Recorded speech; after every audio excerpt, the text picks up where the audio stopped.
mes chers amis, vous écoutez votre radio ici et maintenant sur 95.2 FM. J'ai le plaisir et l'honneur de recevoir Didier Doplège. Bonsoir Didier. Bonsoir David. Je t'écoute depuis 23 heures évidemment. Et tu nous as apporté des quantités d'informations intéressantes, passionnantes, etc. Et puis, ouais, j'arrive juste après Sébastien, j'aurais aimé le saluer. J'ai trouvé que ces questions, sans réponse, étaient très très pertinentes. J'aurais aimé lui dire ah oui, Sébastien. Didier, il y a le son de la radio, je crois qu'on est en train de l'écouter, et pour ça, le téléphone ne passe pas bien, c'est ça? Je ne sais pas, moi. C'est la télé qui est allumée chez toi ou la radio? Non, il y avait un retour radio. Je viens de le couper, d'accord. Ah, c'est compliqué de vous parler. Ah oui, bon, c'est en radio de toute façon. Il y avait un retour, d'accord, avec un léger décalage, très bien. J'avais baissé au maximum, ça ne suffisait pas, je viens de le couper. Comme ça, je suis dans le brouillard total. Je ne sais pas dans combien de secondes en décalage je pourrais entendre ce qui s'est passé. En général, c'est 6-7 secondes, peu importe. Bien. Et là, ça va mieux? Tu m'entends correctement, David? Oui, Didier, oui. De toute façon, pas comme d'habitude, mais le son, il est un peu faible. Mais j'ai l'honneur et le plaisir de t'écouter ça va. avec les autres auditeurs. Allez, on vous écoute, Didier. Arrête les éloges. Bon, ça se passe bien. Eh bien, tu vois, tout ça... Le combiné de téléphone, il est loin de la bouche, puisque je ne t'entends pas bien. Ben non, pas du tout. Voilà. Du tout. Maintenant, ça va, oui. Maintenant, ça va. Non, mais on va laisser tomber, c'est pas grave. Et d'ailleurs, ce qui se passe, David, mais là, c'est carrément misérable, c'est que toutes ces péripéties m'ont complètement coupé l'envie d'intervenir, puisque ça m'a conduit à la raison principale pour laquelle je voulais intervenir. Tu as réussi à m'effacer toute la motivation de base. Alors voilà. Pourquoi? Pourquoi? Oui, non, laisse tomber. Oui, on vous écoute, Didier. David.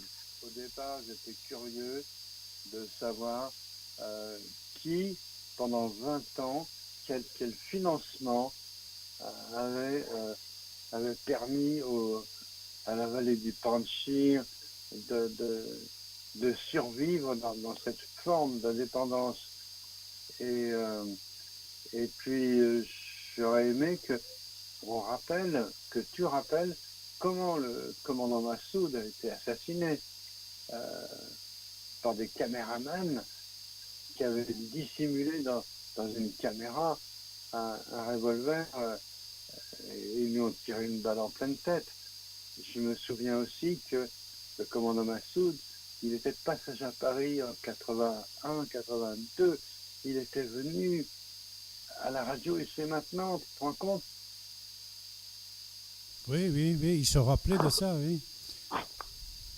Bon. Et maintenant, que va donner son fils?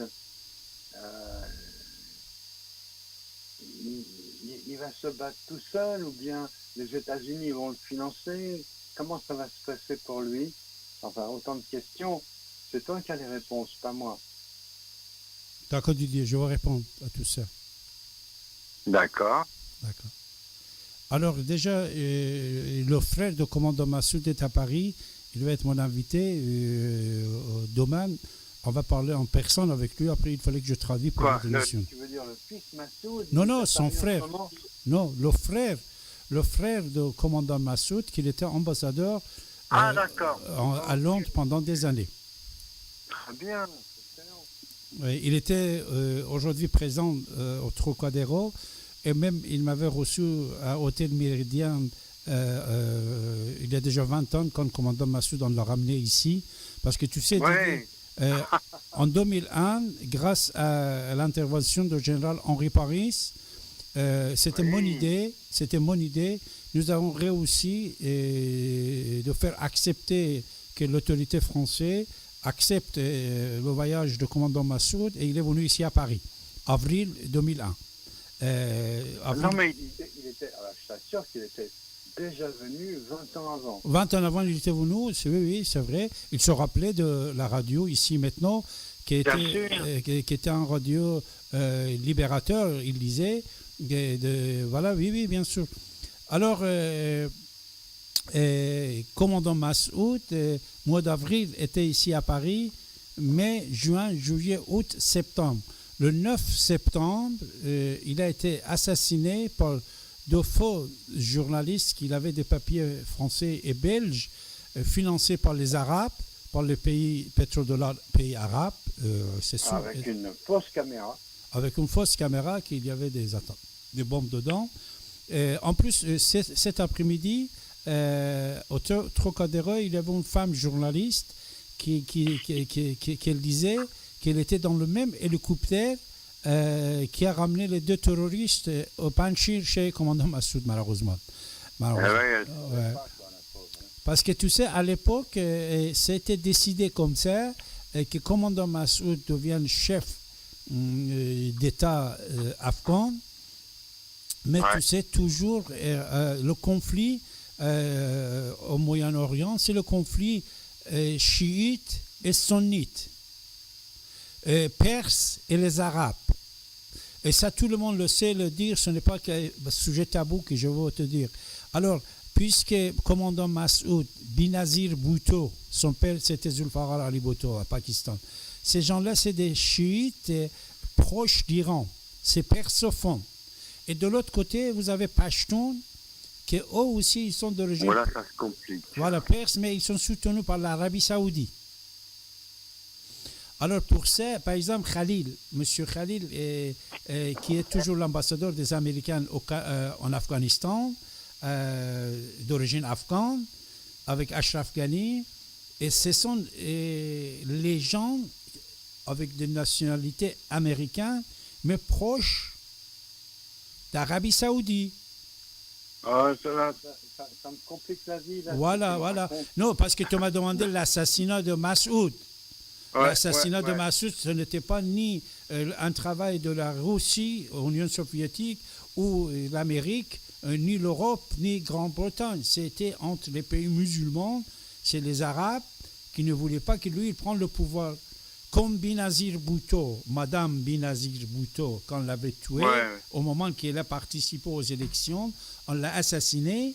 Et pourquoi? Puisqu'on ne voulait pas qu'un Iranien en Pakistan prenne le pouvoir. Actuellement, vous avez Omran Khan. Il est proche d'Iran, mais il ne dit pas. Il ne dit pas. En Pakistan, je parle de Pakistan. Ah oui, il ne dit pas. Comme Taliban d'aujourd'hui. Taliban d'aujourd'hui, je le connais, je le sais. Je sais, par exemple, il est Hekmatyar, Gulbuddin Hekmatyar, un des grands chefs d'Afghanistan, un des ayatollahs, un mullah. Moi, je le connais, je l'avais rencontré il y a déjà 43 ans. Et lui est proche d'Iran et proche d'Arabie Saoudite. C'est-à-dire, n'importe qui, il donne l'argent, il touche, il prend. Et c'est pour ça que j'ai dit au départ de l'émission, Didier, actuellement, concernant l'avancée de l'islam dans le monde, il y a une union Turquie, Iran, des ayatollahs et Arabie Saoudite. Mais entre eux, il existe un conflit, cet conflit de territoire. Qui peut avoir plus de territoire en Kurdistan de la Syrie, en Irak, en patati patata. Mais la République islamique d'Iran, grâce aux chiites dans le monde, actuellement, il est très fort. Au Liban, Syrie, l'Irak et l'Afghanistan qui est à la main d'Iran maintenant. Mais il ne dit pas, l'Iran, il a appris qu'il ne faut pas dire que Taliban c'est nous. Taliban d'aujourd'hui, ce n'est pas Taliban il y a déjà 20 ans. Ce Taliban-là, c'est vrai que M. Akhundzadeh, M. Baradar, Mullah Baradar, ces deux étaient compagnons de Mullah Omar. Il était jeune à l'époque, la jeunesse du Taliban. Mais Ouais, après que les Américains ils ont attaqué l'Afghanistan et ils ont pris le pouvoir du Taliban et donné à Karzai, la République islamique d'Iran, qu'est-ce qu'il a fait? Il a récupéré tous les ex-terroristes talibans et il les a financés. Et de l'autre côté, il finance aussi d'autres mouvements. C'est-à-dire, parce qu'en Iran, il y avait deux tendances politiques. Tendance, par exemple, Khatami et Khamenei. Tendance Rouhani et Ali Khamenei actuellement. Ces deux tendances, ils jouaient dans le monde, avec tout le monde. Par exemple, même Macron était très intelligent. Il savait que tous les deux tendances, c'est la même chose. Pour ça, en même temps qu'il avait de bonnes relations avec Rouhani, il a obtenu de bonnes relations avec Raisi, le nouveau président qui est en place depuis 2 jours. Oui, mais David, c'est pas toi que je vais apprendre que la géopolitique, ça se joue au moins à 3 niveaux. Le niveau ouvert médiatique, le niveau secret, peut-être complètement contradictoire, et puis un 3e niveau qui permet de se dire, mais dans les couloirs secrets des ambassades, bon, c'est pas ça qu'on a voulu dire, rassurez-vous, on l'a dit pour la bonne image, mais en réalité, on est potes, même si on a dit le contraire devant les caméras. Bravo, tu as bien dit. Ça se joue à au moins 3 niveaux, et certains spécialistes me diront, mais non, c'est pire que ça se joue à 4 niveaux. Bravo. Diplomatie, c'est ça, Didier? Diplomatie, c'est ça. Oui, d'accord. Ça s'appelle hypocrisie, quoi. Et c'est la règle. Maintenant, c'est devenu la règle dans la géopolitique. Et ce qu'on enseigne aux ambassadeurs, aux diplomates, c'est vous réservez vos déclarations aux médias, mais vous rassurez vos partenaires en leur disant que ce n'est rien du tout. Et puis maintenant, on va ouvrir une nouvelle tranche nocturne de négociations.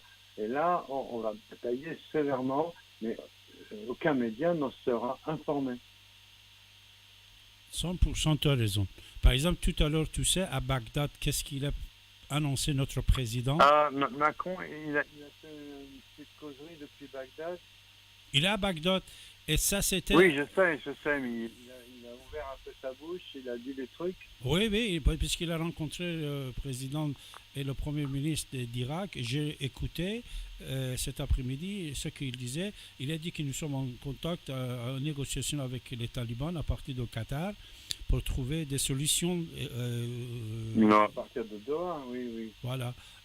Et en plus, tu sais, Macron, il va faire l'intermédiaire entre l'Iran et l'Arabie Saoudite, aujourd'hui et demain, et après demain, en Irak, à Bagdad. C'est-à-dire, si Macron il réussit, à partir de la semaine prochaine, conflit entre la République islamique d'Iran et l'Arabie Saoudite va changer de ton, va changer de l'image. Ouais. Tu nous en parleras samedi prochain. D'accord. Mais voilà. Personnellement, je n'y crois pas du tout. Pour moi, c'est totalement pipeau.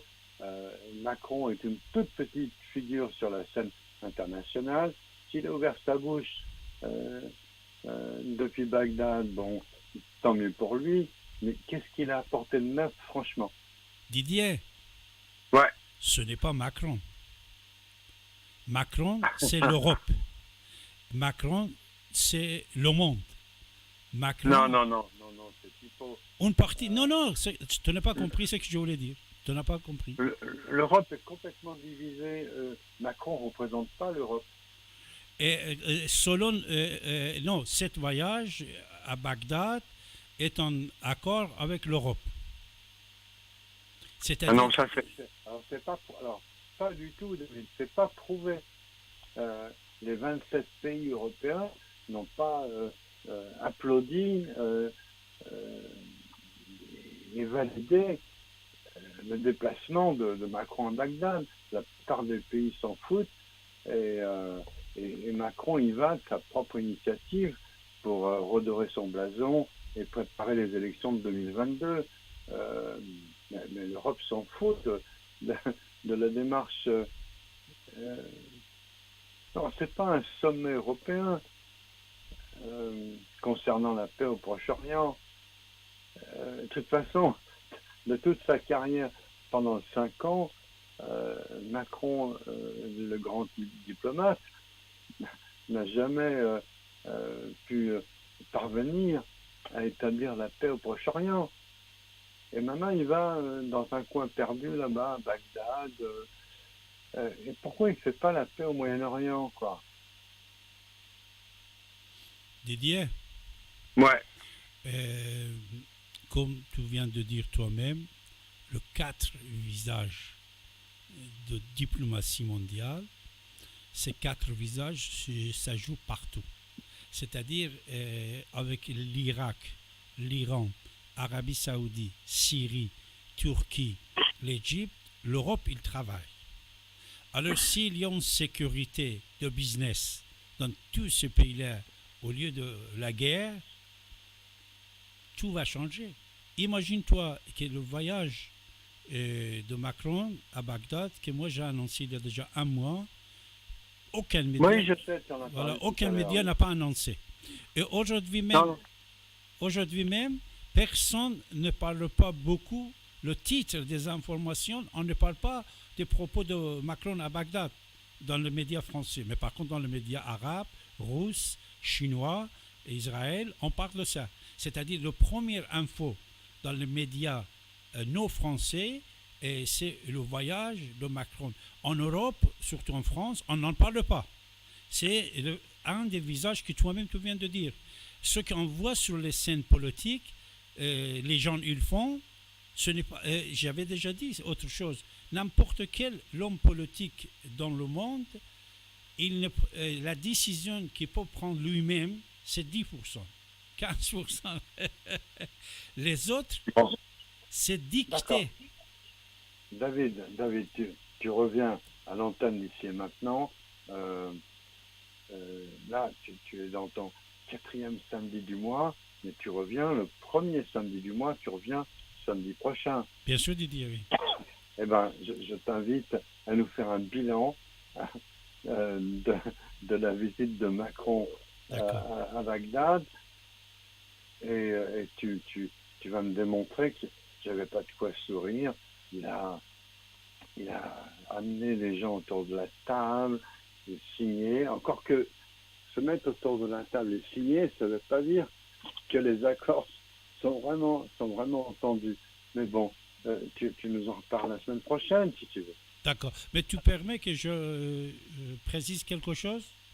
Ben, mais je t'en prie, je t'écoute. Oui. Mais tu sais, ce n'est pas Macron qui a décidé de cet sommeil à Bagdad. C'est le nouveau président iranien, il a décidé. Puisque le nouveau président iranien, Ebrahim Raisi, lui, il va dire que nous ne sommes pas comme talibans. Exactement. Il va dire que nous ne sommes pas celui qui était avant moi. Moi, je suis là. Ce sommeil, comment je l'ai su, c'était décidé le jour que Raisi, il a fait le serment dans le Parlement iranien, que le président irakien était présent. Lui, il a proposé David, ce sommeil. Il sort d'où celui-là? Qui l'a élu? Même pas 20% de peuple iranien, même pas 15%. C'est le guide qui l'a mis. Parce que c'est un élève de guide.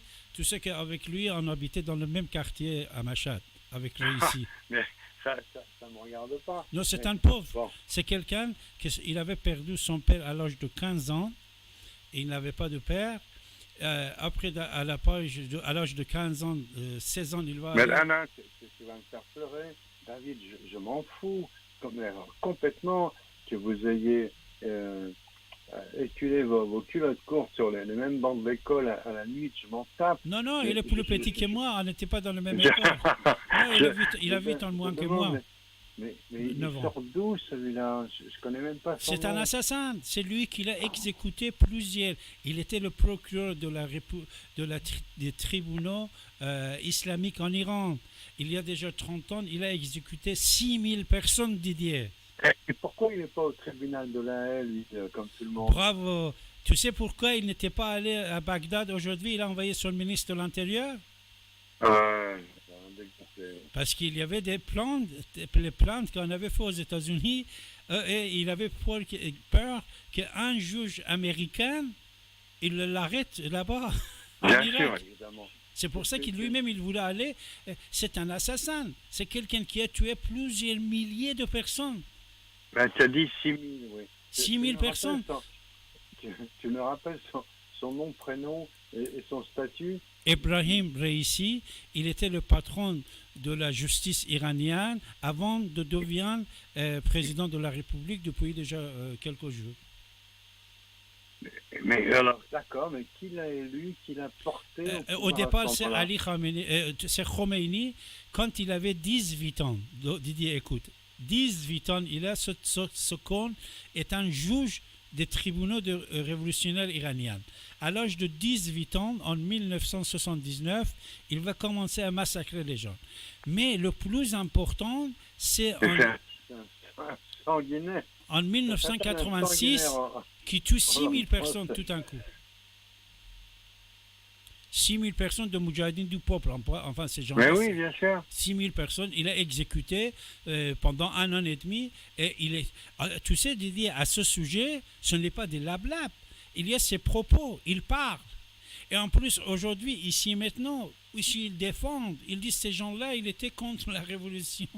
Il était espion de Saddam Hussein, on les a tués. Même si il vient de nouveau. Ah, voilà. C'est pour ça qu'il y a des procès. Actuellement, il y en a un procès à Stockholm contre assistant. Dis-moi, David, les Moudjahidines du peuple, c'est plutôt quelle tendance? C'est des modérés de quel bord? C'est musulmans marxistes. Ah, d'accord. Ouais, dans un échiquier, on va les situer comme des croyants, mais un peu endoctrinés. Marxistes. Vers la gauche, d'accord. Voilà. Ok. Pour moi, c'était, je sais pas, j'avais un vieux souvenir, c'était les communistes. Mais c'est ça. C'est communiste, mais il garde le voile. Pourquoi? Puisqu'il dit les Iraniens, c'est des croyants. Voilà, on va ramener le... Tu sais, Le Monde, qu'est-ce qu'il a fait en 1960? Journal Le Monde, ouais. quand le mouvement Moudjahidine a été fondé en 1960-64, il a fait un article, il a mis le logo de parti communiste de l'Union soviétique. C'est Le Monde, le journal Le Monde. Et il a dit Union soviétique, il est en train de fonder un parti en Iran. Allô? Je t'entends plus bien. En 1960, le journal Le Monde, peut-être 64, il fait un article en mettant le logo de parti communiste de l'Union soviétique en disant que voilà, en Iran, l'Union soviétique, il vient de créer 2 mouvements, un Moudjahidine du peuple et l'autre Fedaïn, les milices Fedaïn. Ça, c'était écrit dans le journal Le Monde dans les années 60, Didier. Ouais. Bon, tu peux m'expliquer pourquoi je ne te vois pas plus souvent sur les chaînes d'infos, en plateau, invités spécialistes, ou dans l'émission C'est dans l'air pourquoi David Abbassi, avec cette somme de connaissances et tout son vécu, on n'a pas sur LCI, CNews, BFM ou France Info? Tu refuses les interviews ou quoi, David?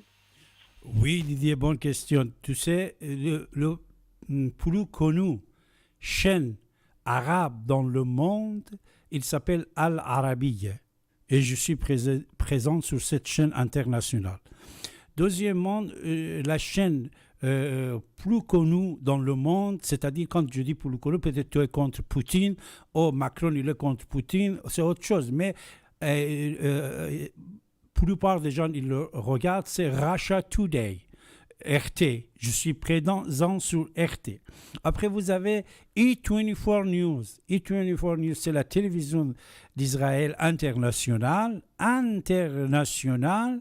Et David, il est présent sur E24 News. Faut pas me le dire à moi, alors. Russia Today, c'est une chaîne de manipulation de l'opinion. Comme autrefois, les médias américains avaient lancé Free Voice of America, ou je ne sais quoi, pour influencer les pays de l'Est. Eh ben, c'est la revanche. Russia Today, Sputnik, par exemple, c'est des médias de merde, ça. Donc, j'ai instruit les différents animateurs à s'en méfier. C'est pas des sources crédibles, voilà.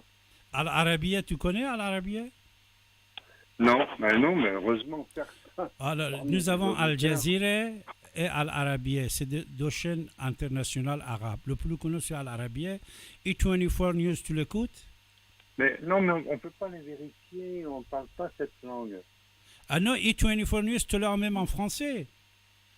Moi, j'ai fait des interventions en arabe parce qu'ils ont tous des chaînes arabes. Ok, ça se regarde, David. Mais non, E24 News, par exemple, c'est la télévision internationale d'Israël.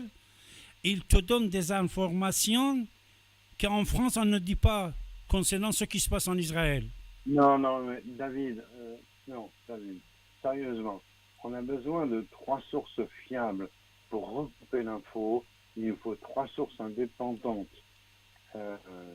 Et là, si on devait croire ce que raconte un canal d'intoxication venu de je ne sais où, on n'aurait pas nos biscuits, on n'aurait pas notre pouvoir, notre formule de vérifier et de corroborer. Voilà.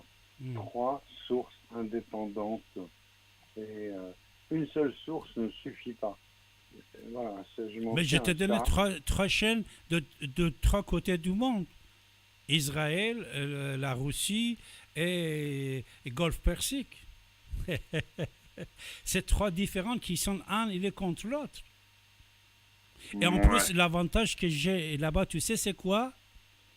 Ce que l'émission n'est pas enregistrée, c'est toujours, j'ai fait des interventions en direct, mais les tables rondes que tu vois partout, et on enregistre d'abord, après on coupe ce qu'ils n'aiment pas, et surtout si tu critiques l'islam, si tu dis une vérité sur l'islam, une vérité sur l'histoire, une vérité sur l'assassinat de commandant Massoud, c'est coupé. Mais là, je fais des interventions en direct et c'est moi qui je parle, c'est David qui parle, c'est mes idées. Ce n'est pas l'idée d'Israël ou l'idée d'Arabie Saoudite ou l'idée de la Turquie ou l'idée de Poutine. C'est moi qui je... Tu sais, je te dis une chose qui est très importante, c'est quoi? Sur Russia Today, quand j'ai parlé, elle était diffusée même une fois juste à 20h. Et plusieurs millions de gens ils ont regardé. Le nom prononcé, le Shah d'Iran, qui n'était pas dictature, je ne sais pas quoi, c'était interdit. Parce que c'était l'idée de communisme qui gouvernait. Quand j'ai parlé de la vérité de pouvoir de Shah à la fin, quand il était chuté, il était déjà diffusé sans aucune censure. Et beaucoup d'autres choses que moi j'ai dit, que même j'ai touché l'Union soviétique, j'ai touché politique de Moscou et de Poutine, c'était diffusé sur leur antenne. Et la même chose sur Al-Arabiya, ça existe sur l'Internet, vous pouvez aller regarder, ce n'est pas de blabla. Sur Al-Arabiya, c'est une chaîne financée par l'Arabie Saoudite. J'ai critiqué l'Arabie Saoudite. Même critique, si je fais pour l'Iran, que je fais tous les jours, jamais même pas un mot ne va pas être diffusé. Ils ont tout diffusé.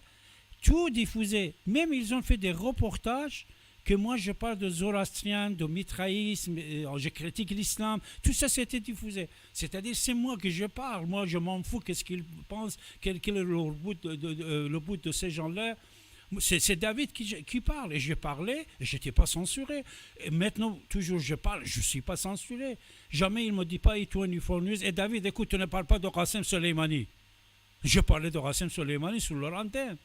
Et les Iraniens, ils disent que Qasem Soleimani s'est été assassiné par l'Arabie Saoudite. Moi, j'ai parlé sur leur antenne de ça. Personne ne m'a pas coupé. Personne. Ou sur d'autres choses, même plein d'autres choses. Je ne suis pas censuré.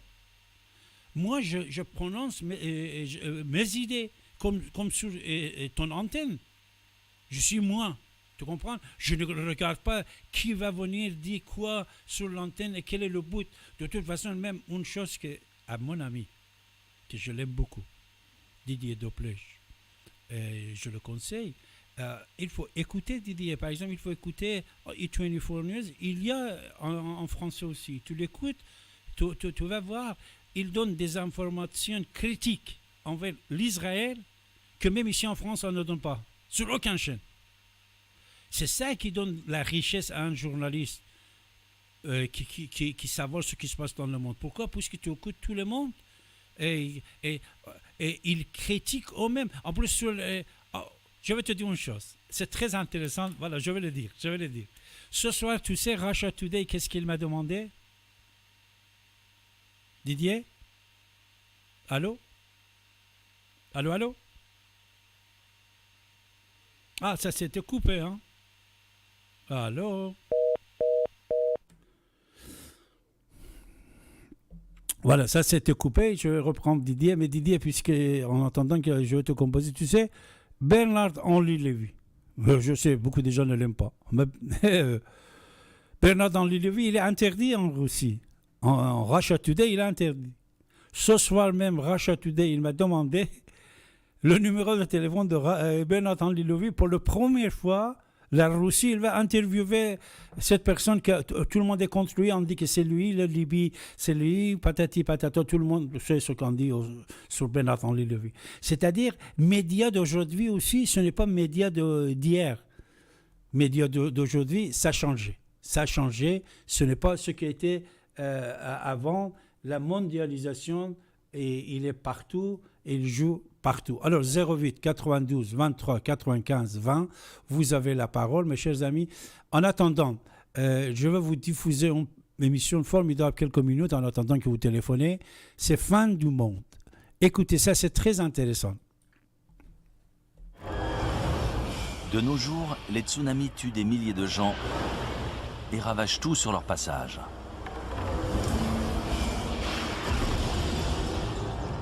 Les séismes détruisent des villes entières. Et les ouragans dévastent le paysage, entraînant des centaines de morts et des milliers de réfugiés dans leur sillage. Il y a toujours eu des catastrophes naturelles sur Terre. Ces catastrophes peuvent-elles réellement effacer toute trace de notre existence, y compris l'art, l'architecture et la technologie? Non seulement c'est possible, mais c'est ce qui se produit inlassablement. D'importantes catastrophes naturelles ont très bien pu détruire d'anciennes civilisations sans en laisser de traces. On pensait avoir évolué naturellement du statut de chasseur-cueilleur vers des sociétés plus complexes, mais ce n'est pas si évident que ça. Récemment, des scientifiques ont trouvé des traces de cultures antiques prospères, des milliers d'années plus anciennes qu'on n'aurait pu l'imaginer. Que leur est-il arrivé? Comment ont-elles disparu? Et est-ce que cela pourrait se reproduire? Depuis toujours, les éléments imposent leurs lois aux habitants de la Terre. L'humanité est condamnée. Sommes-nous vraiment destinés à disparaître de la surface de la Terre? Notre civilisation va-t-elle, elle aussi, disparaître à jamais?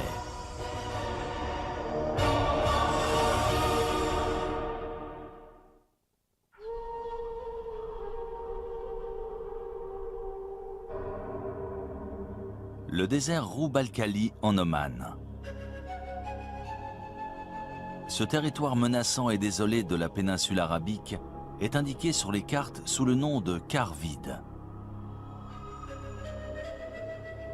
Ses sables mouvants et sa chaleur écrasante sont le repère de solifuges venimeuses, d'échides mortels et de bandes de bédouins nomades.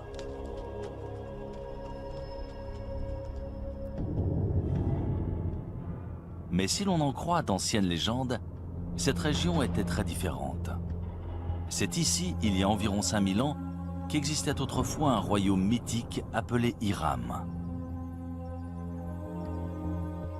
Connu pour sa richesse et sa splendeur, Dieu l'aurait détruit pour le punir de sa vilainie et de sa corruption. On en parle dans... Bonsoir à toutes, bonsoir à tous. Je suis là depuis 23h. Il est le 29 août 2021, dernier samedi du mois. David Abbassi est avec vous et je vais prendre Gabriel tout de suite. Bonsoir Gabriel, comment allez-vous? Bonsoir Monsieur Abbassi, ça va bien, merci. Je vous appelle parce que, je voudrais avoir des